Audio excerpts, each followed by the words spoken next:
चुनावों में हिजाब से लेकर गन्ना जिन्ना तमाम मुद्दे हैं जिन पर बवाल छिड़ा हुआ है, संग्राम छिड़ा हुआ है। उनकी सुरक्षा को लेकर भी कई सारे सवाल खड़े हुए। देश की संसद में असदुद्दीन ओवैसी साहब ने कहा कि यूएपीए आखिर उन लोगों पर क्यों नहीं लगाया गया है जिन्होंने मुझ पर हमला किया। इन तमाम मुद्दों पर बातचीत करने के लिए आज तक के इस कारवां में हमारे साथ जुड़ रहे हैं असदुद्दीन ओवैसी जी, जो कि AIMIM के अध्यक्ष हैं। सर, इससे पहले कि हम उत्तर प्रदेश के तमाम चुनावी मुद्दों पर एक चर्चा करें, सबसे पहले हिजाब पर आप बढ़ चढ़कर बोल रहे हैं, लेकिन देखिए एक स्कूल एक स्टेट ने यह डिसाइड किया, वो ये कह रहे हैं कि हिजाब को हम परमिशन नहीं देंगे। अब उसकी बिसात पर अगर उत्तर प्रदेश में ध्रुवीकरण की पॉलिटिक्स हो रही है तो क्या ये सही है? और उस बच्ची के लिए, मुस्कान के लिए क्या कह रहे हैं आप? नहीं, देखिए, सबसे पहले तो बात ये है कि आपने ये कानून कब बनाया? नोटिफिकेशन आपने परसों जारी किया ना, 3 दिन। उसमें क्या कहा आपने कि equality, integrity and doesn't hinder with public order. मैं कर्नाटका गवर्नमेंट को ये कहना चाह रहा हूं कि वो जाकर पुट्टुस्वामी जजमेंट पढ़ लें। पुट्टुस्वामी जजमेंट सुप्रीम कोर्ट ने कहा गया कि चॉइस फंडामेंटल राइट है, आप किसी से ये नहीं कह सकते कि क्या पहनना क्या खाना। दूसरा, हम कर्नाटक सरकार से कहते हैं, केरला हाई कोर्ट का एक जजमेंट है जिसमें केरला हाई कोर्ट ने कहा कि scarf is protected under article 25(1). तीसरा, हम ये कहेंगे कि ये आर्टिकल 14 का वायलेशन है, आर्टिकल 15 का वायलेशन है, आर्टिकल 19 का वायलेशन है। सुप्रीम कोर्ट के एक जजमेंट है नलसा वर्सेस यूनियन ऑफ इंडिया। ऐसे 3-4 जजमेंट्स हैं। ठीक है। अब मेरे को ये बताइए कि भाई, अगर कोई लड़की पहले से हिजाब पहन रही है, ये परसों नहीं पहना गया, अचानक आपको क्यों ख्याल आ गया भाई? और आप ये नोटिफिकेशन क्यों जारी करते? और सबसे अहम बात यह है कि नेशनल स्टैटिस्टिक्स ऑफिस का एक डेटा है जो मोदी सरकार ने दिया, जिसमें यह कहा गया कि 21.9 मुस्लिम गर्ल्स जो 3 और 25 साल के हैं वो कभी एजुकेशन लिए ही नहीं। आपका नारा है बेटी पढ़ाओ बेटी बचाओ। ये बच्ची पढ़ रही है, कॉलेज में जाकर स्कूल में पढ़ रही है, आप क्यों रोकना चाह रहे हो उनको? रोकने का मकसद क्या है आपका? आप तो पढ़ाइए ना। हाँ, हिजाब पहन रहे, हिजाब और निकाब जो है वो कुरान में आयत में लिखा हुआ है, कुरान की आयत में है, वो तो फर्ज है हर एक महिला को। आप नहीं पहनते अलग बात है, मगर वो तो उसका जिक्र है। और उस लड़की मुस्कान ने जो मजाहरा किया बहादुरी का, मैं कहता हूँ बिल्कुल बहादुरी का मजाहरा। अब एक 25-30 लड़के भाग कर आ रहे हैं, एक हुजूम, और नारे लगा रहे हैं, डरा रहे हैं।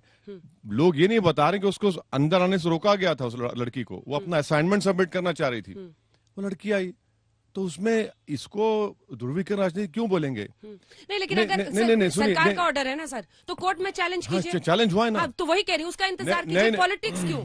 क्या कहते हैं वैसी साहब, कहते हैं अगर आज झुक गए तो हमेशा तुमको झुकाएंगे। क्यों? इसलिए कि उस लड़की ने जो बहादुरी दिखाई, चाहे वो अगर वो मुसलमान ना भी होती तो वैसी बोलता हुआ बात। मैंने अपनी तकरीर में, अब यही आप प्रॉब्लम है, मैंने उस तकरीर में कहा कि हर उस समाज को जिसको दबाया जा रहा है, कुचला जा रहा है, चाहे वो किसी मजहब का हो, दलित हो, कुछ हो, आपको अपनी लड़ाई लड़ना पड़ेगा। ये क्या बात है कि की जा रही है और 25-30 का हुजूम उसको खामी नारे लगाएगा? ये कौन सा मिजाज है बताइए आप? ये क्या है? उसके खिलाफ एक्शन होना चाहिए, लेकिन आइडेंटिटी पॉलिटिक्स पे आप क्यों इतना थ्राइव करते हैं? आइडेंटिटी पॉलिटिक्स नहीं है। हिजाब का मुद्दा है तो ना ये मेरा कॉन्स्टिट्यूशनल, आपको पता है सर, पोलराइजेशन रोकने के लिए बाकी पार्टियां आज कोई बोल भी नहीं रहा मुस्लिम्स के लिए। अरे मत बोलिए ना, मत बोलिए, खामियाजा भुगतेंगे 10 तारीख को। कॉन्स्टिट्यूशन मोरालिटी का तकाजा ये है कि आप बोलें। आप डर क्यों रहे हैं? आप क्यों डर रहे हैं? कॉन्स्टिट्यूशनल मोरालिटी का तकाजा है, बोलिए ना। जब मैं आपको सुप्रीम कोर्ट के जजमेंट, अच्छा मैडम और एक बात सुनिए, आपको जानकर हैरत होगी, फीफा फुटबॉल वर्ल्ड कप जो कराता है, 2014 में उन्होंने कहा कि हिजाब पहन के फुटबॉल खेल सकते आप। इंटरनेशनल बास्केटबॉल फेडरेशन 2016-17 में कहा कि आप हिजाब पहन के बास्केटबॉल खेल सकते। कहां लेकर जा रहे हैं देश को ये लोग? हिजाब पहन के फुटबॉल वर्ल्ड कप खेल सकते हैं, हिजाब पहन के इंटरनेशनल बास्केटबॉल टूर्नामेंट में हिस्सा ले सकते हैं। आप क्या कर रहे हैं? फिर आप बोलते हैं बेटी बचाओ बेटी पढ़ाओ, मुसलमान। अच्छा, ये सब कहां गई मोहब्बत मोदी जी की, बीजेपी की? मैं मुस्लिम महिलाओं का भाई हूं। कहां के भाई हैं आप? किधर के भाई हैं आप? दीजिए ना, ठहरिए ना सामने उन लोगों के। आप क्यों नहीं ठहरते आप उनको? तो सब ढकोसलेबाज। अच्छा, आखिरी बात, बीजेपी की रैली में आपने भी दिखाया कि बुर्खा पहनकर बैठी हुई हैं पूरी महिलाएं। अरे भैया फिर जब क्या कर रहे थे आप? मिठाई खा रहे थे, मुंह में लड्डू फूट रहे थे आपके। नड्डा जी को आरती उतार रहे हैं, वही बुरखा निकाब, जब बहुत अच्छा है। अरे ये क्या है, हिपोक्रेसी है ये? क्यों डबल डबल चेहरे बनाते हैं? वो कह रहे हैं एजुकेशनल इंस्टीट्यूशंस में इससे एक ना खाई बनती है ना। देखिए आइडेंटिटी के आइडेंटिटी देखिए सर, महिला संगठन, आप मुझे बताइए सर, मास्क पहनने के आपकी सांसें फूलती हैं नहीं फूलती? मैं एक क्यों सिंपल सवाल नहीं आपसे फूलती? मैं आपसे नहीं फूलती, बिल्कुल नहीं। 24 घंटे पहन के रह सकते हैं, बिल्कुल आप जब भी घूमते हैं टहलते हैं आप पहनते हैं। नहीं, आप नियम बनाइए ना। आप कोविड की फर्स्ट नियम बनेगा तब आप पहनेंगे ना। देखिए ना, और आप चाहते हैं कि महिलाएं हमेशा बुर्के में रहे सर। एक मिनट देखिए उस पर एक चर्चा क्यों ना हो? ये देखिए आपको ओपन टू डिस्कशन से पूछ रही हूँ आपसे। अच्छा आपको मालूम, ओपन टू डिस्कशन कि हम उस पर चर्चा करें। आपको मालूम, आप तो अपने आप को प्रोग्रेसिव नहीं बताते हैं। नहीं, मैं प्रोग्रेसिव नहीं हूँ। आपको मालूम तवक्कल कारमान कौन थी? यमन की एक लड़की थी जिसको नोबेल प्राइज मिला, हिजाब में है। अरे अब बताइए ना, नोबेल प्राइज देने वालों को एतराज नहीं है? और मास्क पहनने का मकसद ये है कि कोविड ना लगे, और निकाब पहनने का मकसद ये है कि कुरान में कहा गया कि औरत ये करे और मर्द अगर किसी गैर महरम औरत देखे नजरें झुका ले। क्यों करे सर? क्यों? औरत के लिए क्यों लिखा है? मैं पूछ रही हूँ। नहीं, इसलिए लिखा गया है कि आपकी चेस्टिटी को, आपकी इज्जत के लिए, डिग्निटी के लिए सब कहा गया, और करते हैं तो लोग। आदमी अपना आंख ढक के चले सर? अरे उसके लिए महिलाओं पर क्यों थोपा जाए? ना आदमी, एक चर्चा क्यों ना हो? नहीं सुनिए, चर्चा में बता, धर्म, सुनिए every religion should be open to discussion. बिल्कुल मैं डिस्कस करने तैयार हूँ। अगर मैं किसी एक महिला को देखे जा रहा हूँ, घूर घूर के देखे जा रहा हूँ, वो गुनाह है।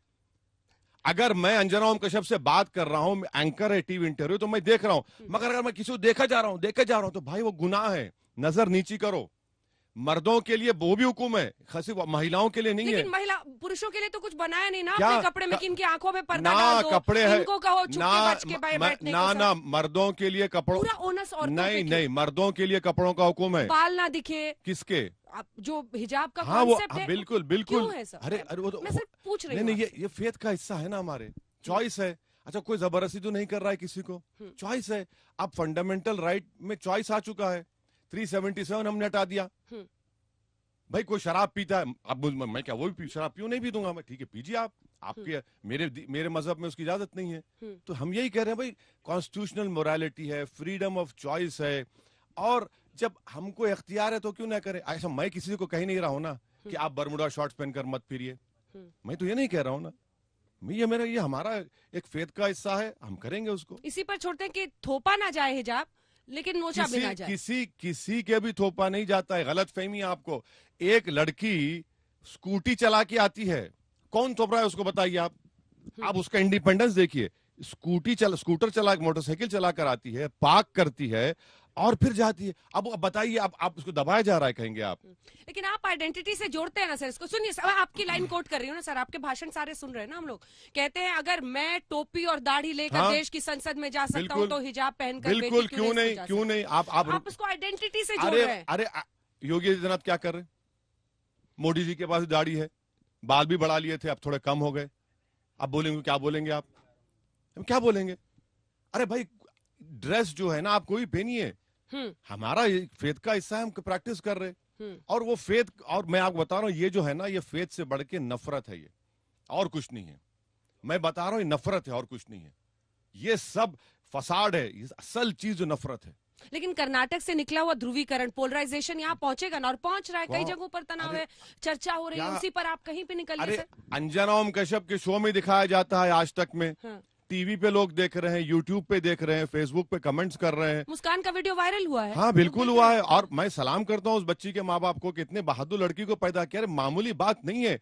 अगर वो मुस्कान नहीं होती, अगर लक्ष्मी होती, तब भी मैं तारीफ करता हूँ उसकी। इसलिए कि मेरी भी बेटियां है ना। एक बेटी, एक लड़की खड़े होकर उनके सामने कह रही है, that is the stand of, क्या बोलना चाहिए, प्रोटेस्ट, आई विल नॉट बो डाउन, मैं झुकूंगी नहीं तुम्हारे चीख मारने से। ये हिम्मत पैदा करनी चाहिए महिलाओं में। ये बड़ी आसान काम नहीं था मैडम ये। लेकिन एंड प्रोडक्ट क्या होता है सर? अल्लाहू अकबर वर्सेस जय श्री राम। अरे नहीं, देखिए आप, ये हो रहा है ना नहीं वो देखिए, अल्लाह अकबर उसने कहा तो उसमें बुरी बात क्या है? बुरी बात क्या है उसमें? नहीं, मैं कह रही हूँ कि जिस तरह का पोलराइजेशन इसके इर्द गिर्द बीजेपी कर रही है, अब बाकी लोग वहाँ क्या नारा लगा रहे थे, जय श्री राम। सोशल मीडिया पर इसको क्या हाइप किया जाएगा? बीजेपी ही सब कर रही है ना। ये बीजेपी सब कर रही है ये। मेरा इशू है सर कि यूपी में ये कंसोलिडेशन उनको हेल्प अरे, करेगा ना, अगर अरे, मुस्लिम्स का सुनिए, कंसोलिडेशन होगा, काउंटर मैडम देखिए, कंसोलिडेशन नहीं होगा, मैडम आप बहुत ध्रुवीकरण होगा कि नहीं, मैं ये पूछ रही हूँ। मैडम बीजेपी इसको भुनाएगी सर मैडम यूपी में। आप कई प्रोग्राम्स करते हैं वोट परसेंटेज के, मैं देख रहा हूँ। हाँ। 14 में कौन सा ध्रुवीकरण हुआ था, 17 में कौन सा हुआ था, 19 में कौन सा हुआ था? अरे पूरा देश में 300 जीत गए बीजेपी। कैसे जीती? मेरी वजह से, हिजाब की वजह से, निकाब की वजह से। यही तो हम कह रहे हैं। कोई ना कोई इशू उठ जाता है ना सर, कभी शमशान कब्रिस्तान, कभी हिजाब, देखिए भगवा शॉल पहन के आ रहे हैं बच्चे प्रोटेस्ट में, तो दोनों तरफ से आपने सुलगा दिया। नहीं, सुनिए एक बात, सुनिए, अगर मेरी बेटी है, मैं घर से उसको हिजाब देने को बोलूंगा, निकाब पहनूंगा। ये शॉल कौन दे रहा है बेटों को, ये बच्चों को? आप सोचिए, शॉल कौन दे रहा है इनको? ये इतनी अचानक शॉल कहां से आ गई? आप अपने स्कूल में खड़े होकर झंडा लहरा देते हैं जहां पर तिरंगा लहराने की जगह है। कौन कर रहा है इनको ये? मैं यही तो पार्लियामेंट में कहा था कि भाई ये रेडिकलाइजेशन कैसे हो रहा है, देखिए इसको आप, वरना बीजेपी को नुकसान होगा पॉलिटिकली। आप एक बात याद रख लीजिए आज की इस गुफ्तगू में। आप नहीं, ध्रुवीकरण और आज नहीं मैडम, देखिए आज आप कुछ फायदा उठा लेंगे, मगर कल आपको नुकसान होगा पॉलिटिकली, बहुत बड़ा नुकसान होगा। देखिए क्या नुकसान होगा? देखिए, आप देखते जाइए, आप देखते जाइए। कौन खड़ा होगा सर? आज मैं वही तो मैं शुरू करी थी। कल भी मैं गई थी देवबंद में, कई लड़के मुझे मिले जिन्होंने कहा कि एक ओवैसी जी ने हिजाब पर बोला, किसी दूसरे ने मुंह नहीं खोला। क्यों नहीं बोलेंगे? पार्टी की तरफ क्यों से नहीं बयान आया है, लेकिन अरे कहे का बयान, आप ठहरिए ना साथ में। राहुल गांधी ने तो सपोर्ट किया है सर। छोड़िए, कहाँ किधर राहुल, दो देश की बात करते हैं, एक दौलत की और एक गरीब। अरे दो देश तो मोहब्बत और नफरत की बुनियाद पर कायम हो रहे ना। जिस देश को हमारे बुजुर्गों ने आजाद किया वो तो मोहब्बत बुनियाद थी उसकी आज भी उसकी बुनियादों में मोहब्बत है। अब नफरत की बुनियाद पर देश खड़ा किया जा रहा है। राहुल गांधी उस पर नहीं बोलेंगे? रायपुर में मेरी सरकार है मैडम, रायपुर में क्या क्या नहीं बका गया महिलाओं के बारे में, मुस्लिम महिला छोड़िए, महिलाओं के बारे में क्या क्या बका गया, बोलते नहीं है।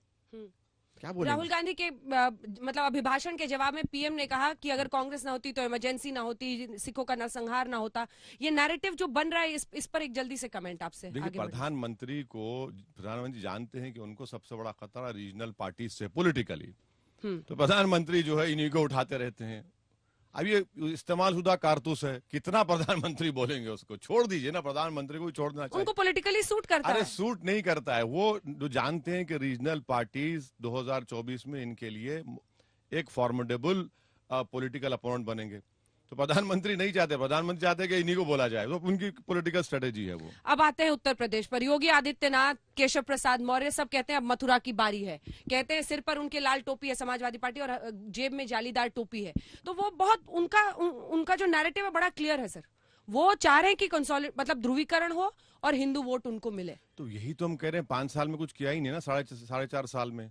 एक्सप्रेसवे दिखाते सर, आप भी आए होंगे दिल्ली आगरा एक्सप्रेसवे। कौन सा एक्सप्रेसवे?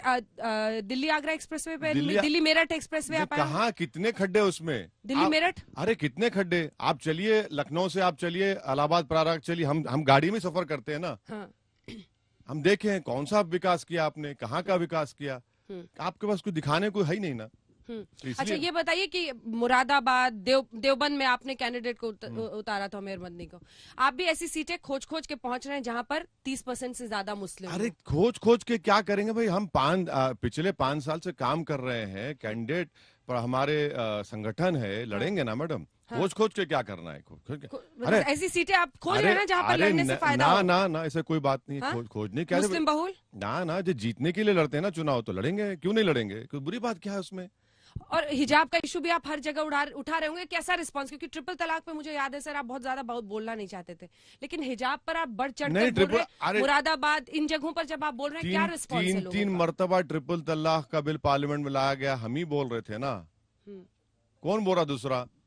ये देखिए, ये एक बच्ची की बहादुरी की तारीफ करना बुरी बात नहीं है। हम कह रहे हैं अगर वो बच्ची मुस्कान नहीं होती, लक्ष्मी होती, तो हम तारीफ करते उसकी। किसी लड़कों को इख्तियार नहीं है कि आप जाके घेरे किसी लड़की को। क्या तमाशा है वो ये तो आप गुंडागर्दी कर रहे हैं ना। किसी महिला के खिलाफ कैसा करेंगे आप? नहीं कर सकते साहब। अरे भाई, किसी की बेटी है वो, किसी की कुछ भी औलाद हो सकती है, आप कैसे घेर के नारे लगाएंगे उसको? तो गलती है, ये गलत है। कर्नाटक सरकार ने क्यों किया? आपको क्या समझ में, इसकी नीयत, इसके पीछे की क्या दिखाई दी? कर्नाटक सरकार, बीजेपी में बहुत बड़े इंटरनल डिविजन्स हो चुके हैं, बहुत बुरी तरह से। और उनको समझ में नहीं आ रहा कि अपने इंटरनल डिविजन्स को कैसा करना। खुद मुख्यमंत्री अपने ही विधानसभा के म्युनिसिपल इलेक्शंस हार चुके हैं, तो इसीलिए ये सब तमाशे कर रहे हैं। आपको लग रहा है कि वहां से यूपी को भी अफेक्ट करने की कोशिश है? नहीं, अब क्या देखिए, अब यूपी को अफेक्ट होता नहीं होता मुझे नहीं मालूम। मोहसिन रजा मंत्री हैं यहाँ पर, वो कह रहे हैं कि जो भी होगा नियम से होगा। वो ये कह रहे हैं जो भी होगा नियम से होगा। देखिए, मोहसिन रजा साहब हो या योगी आदित्यनाथ हो, हम आपके जरिए से उनको बात पहुंचाना चाह रहे हैं। हाँ। मदरसा मॉडर्नाइजेशन स्कीम है गवर्नमेंट ऑफ इंडिया की, 5 साल में आपने अपना 40% का हिस्सा का 1 पैसा नहीं दिया। हजारों टीचर्स उस मदरसा में पढ़ाते, हिंदी पंडित लोग हैं, ब्राह्मण लोग जो हिंदी पढ़ाते, उनको तनख्वाह नहीं दी गई। मैथ्स पढ़ाते हैं, साइंस, 5 साल से 1 पैसा ना इन्होंने दिया ना मोदी सरकार ने दिया, और दावे करते हैं मदरसा मॉडर्नाइजेशन स्कीम के। आप झूठ कह रहे हैं, मैं आपको सच्चाई से कह रहा हूं, 4.5 साल में 1 पैसा उन्होंने मदरसा मॉडर्नाइजेशन नहीं दिया है। ये कौन सी बात करते हैं मंत्री जी? स्कीम तो क्लियर है ना सर। वो देवबंद में एटीएस का सेंटर खोल रहे हैं ट्रेनिंग का। अरे वो कह रहे हैं देवबंद का तालिबान से रिश्ता है। नहीं, गलत है, गलत है। सीधा जो उम्मीदवार है कुंवर ब्रजेश सिंह, कल उन्होंने हमारे शो में कहा, सीधा कहा देवबंद का सीधा रिश्ता तालिबान से निकला अफगानिस्तान में, तो हमने एटीएस का यहाँ कमांडो ट्रेनिंग सेंटर बना। अगर वो थम्स अप है तो मैं कुछ नहीं कर सकता उनको।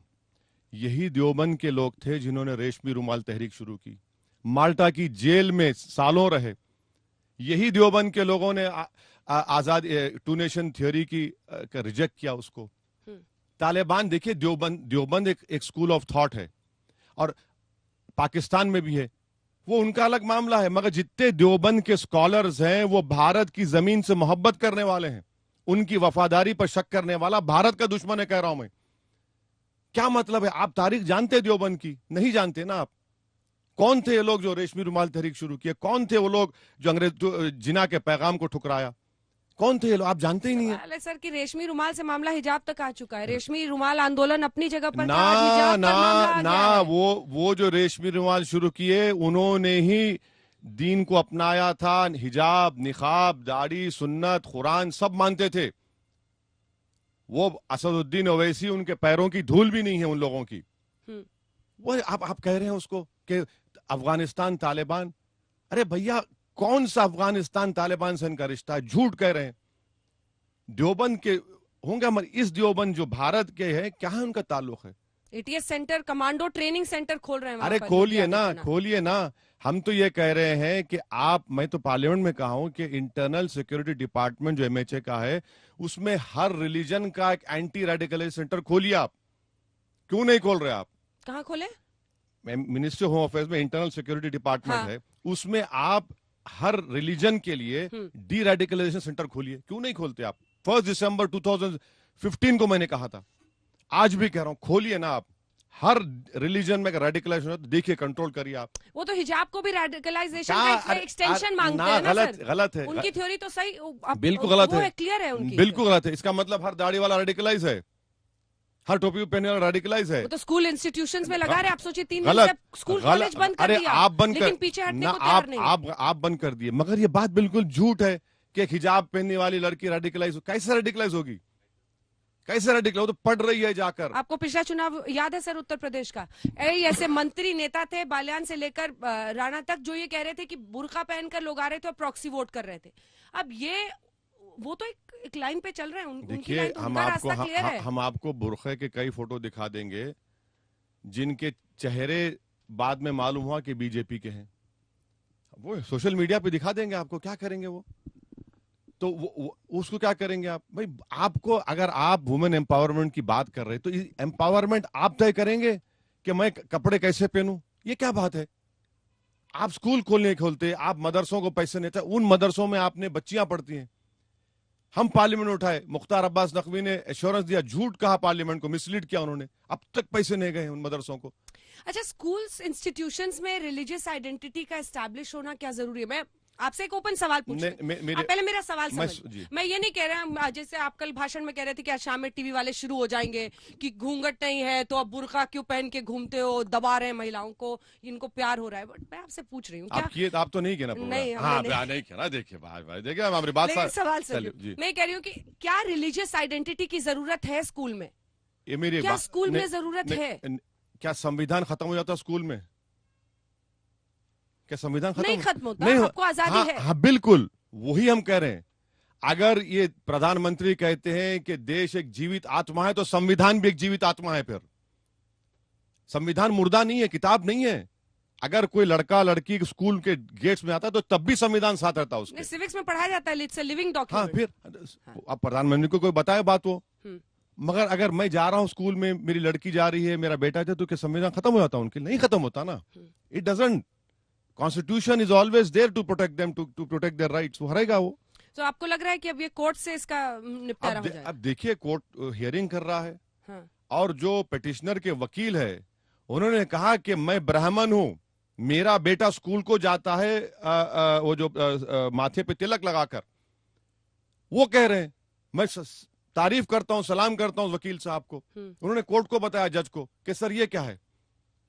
आप देखिए मैडम, ये जो है ना एक मल्टी कल्चरल कंट्री है ये, और हमेशा रहेगा। इस देश की खूबसूरती है कि इसमें, इस देश में लाखों हजारों कल्चर्स हैं, रिलीजन्स हैं। इसको हम मानते ही नहीं है। अगर आप इसको एक ही तरह से करना चाहेंगे, नहीं होगा, वो नहीं कर सकते उसको आप। वैसे जी, वैसे तो प्लान था कि पूरा मुरादाबाद शहर आपके साथ घूमते और बस पे दिखाते। बारिश लेकिन इतनी ज्यादा हो गई, लेकिन मुझे पता था सर, देवबंद मुरादाबाद यही कहीं मुझे वैसी। नहीं, बारिश भी हमारी वजह से हुई। अब आप बोल दीजिए, आप यही मिलेंगे। अरे हमने शायद हम रात में ज्यादा दुआ कर दिए, कंजनौम कश्यप के साथ बस में ना फिरे तो बारिश हो गया। बोल दीजिए आप। मुझे बताइए, कहाँ कहाँ घूम रहे हैं आप उत्तर प्रदेश में? कैसी सीटों पर आपका टारगेट है? या 100 में से? और एक और खबर आई है, मैं चाहती हूँ आप इसकी पुष्टि करें। हम लोग देवबंद में शो कर रहे थे, जो उमर मदनी है, जो महमूद मदनी के भतीजे हैं, पता चला कि वो शायद मामला उनका खिसक गया है। वो कह रहे हैं कि अब नहीं चुनाव लड़ेंगे AIM से। ऐसा कुछ है क्या? नहीं, कोई बात नहीं, कोई बात नहीं। लड़ रहे हैं चुनाव, अच्छी तरह से लड़ रहे हैं। हम मुश्किल हो रहा है क्या आपको? नहीं, हम जा रहे हैं वहाँ पे, कल या परसों जाएंगे हम वहाँ पर, देवबंद में। हाँ, देवबंद जा रहे हैं। कैंडिडेट खोजने मुश्किल तो नहीं हो रही? नहीं, बिल्कुल नहीं। मुख्तार अंसारी टाइप लोगों को भी आप टिकट ऑफर कर ही देते हैं। अरे नहीं, कहाँ है बताइए, चलिए बताइए कहाँ है, एक नाम बताइए। चलिए, हमने खबर सुनी कि मुख्तार अंसारी को आपने ऑफर ना किया है। नहीं दिया, कहाँ दिया? वो तो उनके भाई तो सपा में चले गए, उनके दूसरे बड़े भाई BSP के MP हैं। अरे हमारे से क्यों जुड़ा जाते हैं? हम तो, वो तो अलग पार्टी में है, उनका एक इंडिपेंडेंट स्टैंड है। कुछ नहीं है सर। आपराधिक छवि वाले किसी को नहीं देंगे, हम नोट कर लें इस बात। नहीं, ऑन रिकॉर्ड बोल रहे हैं। नहीं, सुनिए, हम पे भी क्रिमिनल केस है। क्या करेंगे आप? कोर्ट देखेगा ना। जब तक कोर्ट फैसला नहीं करेगा, हम कैसा किसी को क्रिमिनल घोषित कर देंगे? हमारे इख्तियार में नहीं है वो। आजम खान, नाहिद हसन को भी डिफेंड करेंगे आप? ऐसे ही मामले उन पर भी है क्या?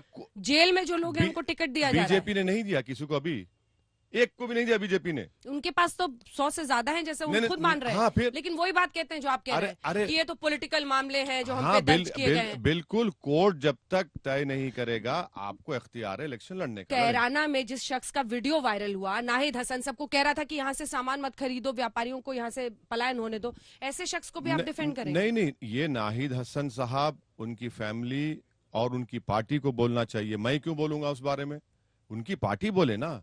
मैं कब से उनका स्पोक्स पर्सन बन गया? ऐसे लोगों को टिकट दिया जाना चाहिए, नहीं दिया जाना नहीं, देखिए, संविधान के लिहाज से टिकट दिया जा सकता है उनको। जो कोर्ट तय करेगा, कोर्ट अगर क्रिमिनल करेगा तो खत्म हो गया मामला, नहीं करेगा तो लड़ेंगे। ठीक है। और कौन कौन सी मुख्य सीटें हैं सर जिस पर आपको लग रहा है कि बाजी टिकट? अब मैंने ऑनेस्टली लास्ट में बात करते हैं, कितनी सीटें कहाँ पर आपको उम्मीद? नहीं, हमने भागीदारी परिवर्तन मोर्चा का हिस्सा है, बाबू सिंह कुशवाहा साहब को के साथ हैं, और अति पिछड़ा समाज के बींड कश्यप समाज के लोग हैं। इसमें हम कोशिश कर रहे हैं कि हमारा इरादा है कि अगर उत्तर प्रदेश जनता सत्ता देती है तो कुशवाहा साहब को मुख्यमंत्री बनाएंगे, और हम करीब 100 के करीब विधानसभा की सीट पर इलेक्शन लड़ रहे हैं। पूरी मेहनत कर रहे हैं, अच्छी मेहनत कर रहे हैं। आखिरी के 2 सवाल जी। जो सिक्योरिटी के आपको लेकर है, क्या उसमें बात कुछ आगे बढ़ी? क्या तस्वीर साफ हुई कि वो दोनों कौन थे, रेड और व्हाइट हुडी वाले जिन्होंने फायर किया? अब यही तो। और Z+ सिक्योरिटी पर आप क्या कह रहे हैं? क्योंकि अमित शाह जी ने, गृह मंत्री ने देश की संसद में रिक्वेस्ट किया कि आप ले लीजिए। नहीं, मैं उनका शुक्रिया अदा करता हूं, मुझे नहीं चाहिए। मैं ये कह रहा हूं कि भाई आप ये देखिए, रेडिकलाइज क्यों हो रहे हैं, क्यों रेडिकलाइज हो रहे हैं, क्यों ये लोग बंदूक उठाकर गोली चला रहे हैं, कौन इनके पीछे दिमाग दे रहा है? आप उनको रोकिए ना। ये भी तो पुलिसिंग का हिस्सा है, ये भी तो इंटरनल सिक्योरिटी का हिस्सा है कि इनको बुलेट पर भरोसा है, बैलेट पर नहीं है, इनको संविधान पर भरोसा नहीं है, अपनी नफरत पर इनको एतमाद है। तो मुझे एक कैटेगरी का स्टेटस बनाइए आप, मुझे वो शहरी हुकूक दीजिए ना, मुझे वो चाहिए। और क्या मेरी जान बचने से सबकी जान बच जाएगी? अरे आप कितने गरीब लोग, कितने महिलाओं का क्या होता है? आप क्या कर रही है सरकार, बताइए? आप कुछ नहीं कर रही है ना। उनको सेफ्टी करिए। तो ये इतना एम्फोसिस पॉलिटिशियंस पर क्यों हो जाता है, मुझे समझ में नहीं आता। हम कौन है? हम भी तो जनता, हम वोट डाली ना।